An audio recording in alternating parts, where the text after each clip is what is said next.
On parle de nucléaire avec notamment Donald Trump, l'ancien président américain, qui s'est exprimé hier sur Fox News. Voici ce qu'il dit. Alors, c'est quelque chose d'assez fort. Nous sommes au moment le plus dangereux de l'histoire de notre pays, en raison de la puissance des armes nucléaires en particulier. Et je peux vous dire que nous avons une chance d'entrer dans la Troisième Guerre mondiale. Oui, parce que je ne veux pas voir ce pays entrer dans une guerre nucléaire et être gravement endommagé. Écoutez-le sur Fox News hier, donc il parle même de la destruction du monde qui est imminente. C'est l'anéantissement, peut-être l'anéantissement du monde. Et nous avons un homme qui n'est même pas capable d'en discuter. L'autre soir, il a dit que le nucléaire n'avait pas tellement d'importance. Ce qui compte, c'est le réchauffement climatique. Le seul réchauffement climatique qui m'importe est le réchauffement climatique nucléaire. Parce que c'est le vrai problème. Il a dit qu'il s'agissait d'une menace existentielle. Il adore les mots menace existentielle. Demain, nous pourrions avoir une guerre si dévastatrice que nous ne pourrions jamais nous en remettre. Personne ne peut s'en remettre.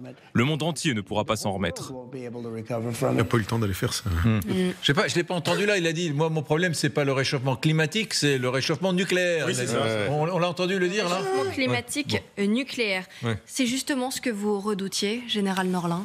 Oui, d'abord je voudrais rappeler qu'avant qu'il soit président, Donald Trump avait fait des déclarations. Malheureusement, je n'ai pas la citation dans laquelle il disait qu'il fallait se débarrasser des armes nucléaires. Ah bon? Oui, Donald Trump. Donc malheureusement, là j'étais pris au dépourvu, mais je n'ai pas la citation exacte. Bon, bref, maintenant, oui, non, vous savez qu'il y a une association qui s'appelle et qui publie un bulletin qui s'appelle le bulletin des scientifiques atomistes. Donc c'est quelque chose qui a été créé après la Deuxième Guerre mondiale, qui regroupe des physiciens atomistes. Et chaque année, ils affichent une horloge qui s'appelle la Doomsday Clock, sur lequel qui est censé donner l'indication, il y a une aiguille, d'être à moins X minutes du chaos final. Du chaos final, voilà, merci. Et donc là, je crois qu'on est à moins 2 ou 3 minutes. On est très proche. 90 secondes, une minute. Voilà, 90 secondes, une minute et demie. On est tout près d'une explosion, enfin de l'apocalypse nucléaire. Voilà, donc c'est pour un peu... Et vous arrivez à le dire avec le sourire. Oui, c'est nerveux. Ça doit être nerveux. Ça me sidère que Donald Trump ait pris des... Oui, absolument. Et... Comme un pacifiste allemand, finalement. Voilà. Et cela dit, ce qu'il a dit ce soir ressemble un peu à ça. Absolument, c'est pas contradictoire avec ce qu'il a dit ce soir. Voilà.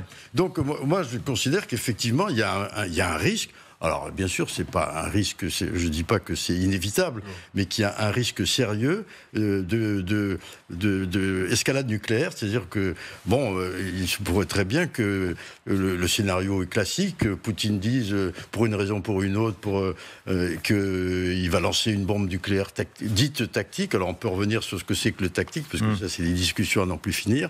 C'est-à-dire une petite bombe, mais vous savez que les petites bombes, maintenant, c'est 150 kilotonnes, minimum, ou 300 quelquefois kilotonnes. Et Hiroshima, c'est 15 kilotonnes. Donc, il a répondu pour la première fois, en fait, dans l'interview d'hier. Oui, on va l'écouter. Alors, vous avez raison. Écoutez ce qu'a dit sur cette question hier au Forum économique de Saint-Pétersbourg. Vladimir Poutine, il répondait à une question de journaliste. J'ai une question pour vous. Qu'est-ce qui servirait à déclencher une guerre nucléaire? Et à quel point sommes-nous proches de ce risque?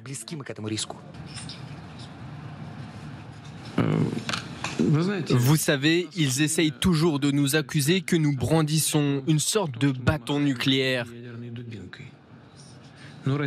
C'est ce que vous venez de faire.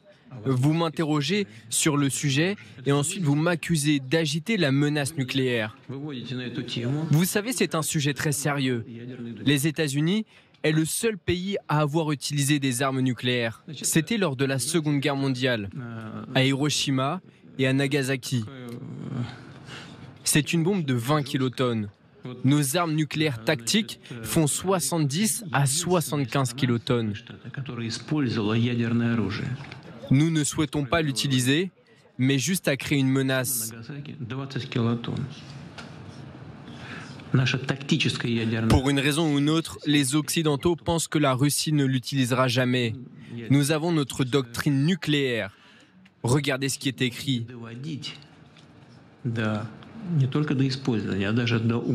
Si l'action de quelqu'un menace notre souveraineté et notre intégrité territoriale,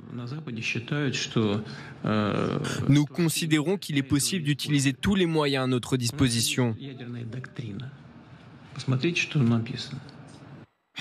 Donc, en fait, c'est un bandit qui rentre dans la salle de sport où il y a un match de boxe et il dit nous avons 2 boxeurs et si jamais mon boxeur est en train de perdre, je ferai sauter la salle. C'est ça que Poutine fait au monde entier. En fait, depuis 2 ans et demi, c'est lui qui menace le monde entier de la mort nucléaire. C'est lui qui brandit cette menace. Qui la réveille. En fait, vous vous souvenez, le 24, quand il a commencé, on était sur ce même plateau à 23h30. Et je vous ai dit que dans ses plans, c'était d'utiliser les armes nucléaires tactiques. Tout le monde m'a dit « Ah, abominable, qu'est-ce que vous me racontez? Poutine ne peut pas faire ça. » Depuis 2 ans et demi, il ne se passe un jour, il ne se passe une semaine où la partie russe ne brandit... Vous avez vu les Twitter de Medvedev.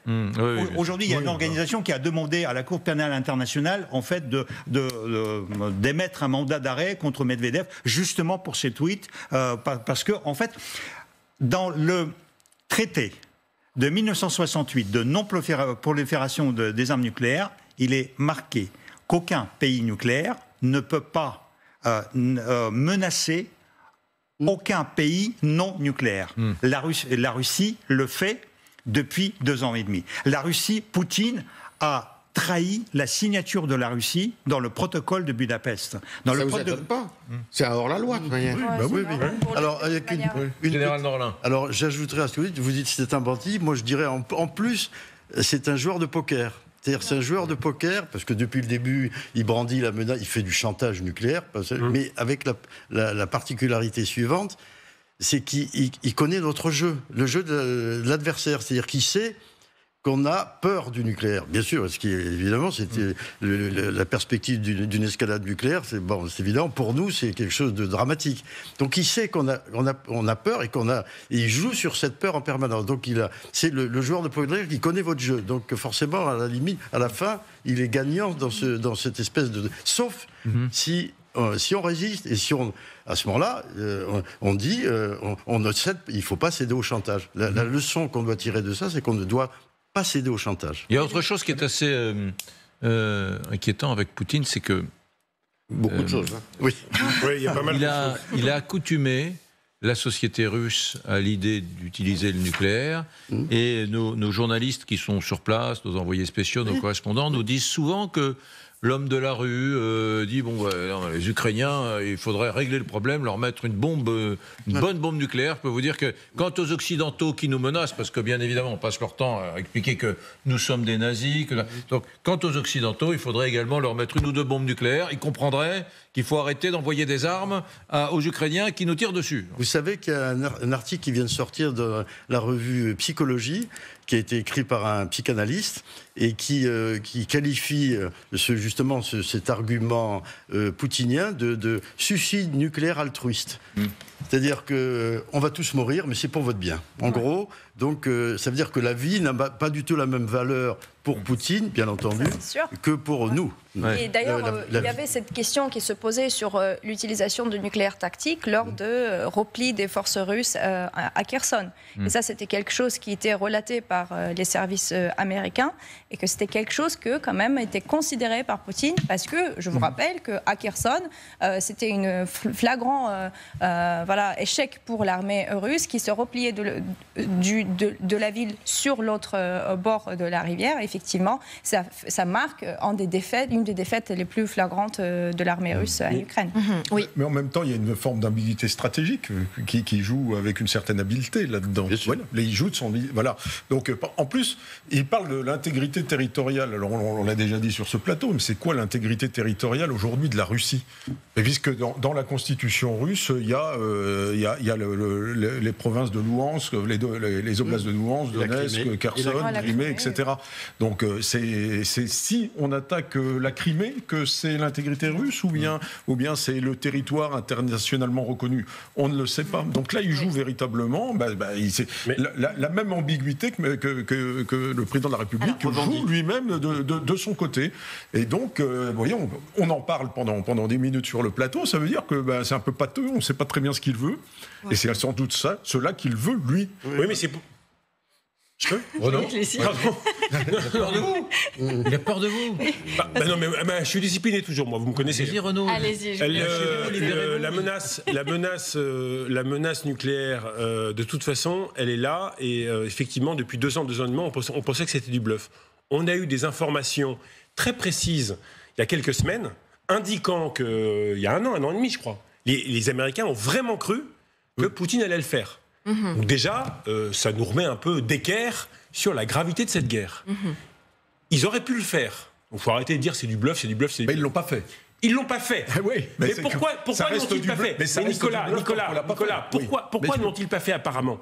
C'est que l'administration Biden, les conseillers de Biden, jouent franchement avec une maestria, moi qui m'épate depuis 2 ans et demi. Franchement. C'est pour ça qu'on a vu M. Trump au début.